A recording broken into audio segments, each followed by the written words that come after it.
มันเกิดยังขึ้นเดล่ะเฮาให้สัญญากันแล้วแม่นบ่ไอ้ผิดอีหยังน้องเฮ็ดได้ลงคอทิมอ้ายคนนี้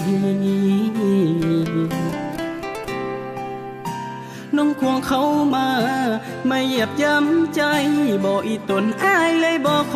นดีหูบ่โนคนดีอ้ายเจ็บหูบ่เขานั้นคือแฟนใหม่ส่วนตัวอ้ายกลายเป็นแฟนเก่าน้องเลือกเขาเหยียบโตะอ้ายนิสัยตม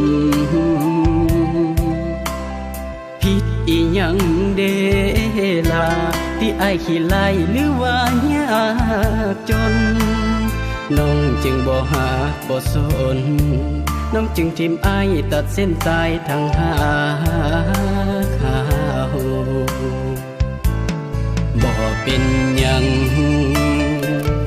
ยอมให้มีคนใหม่เพื่อน้องสุขใจ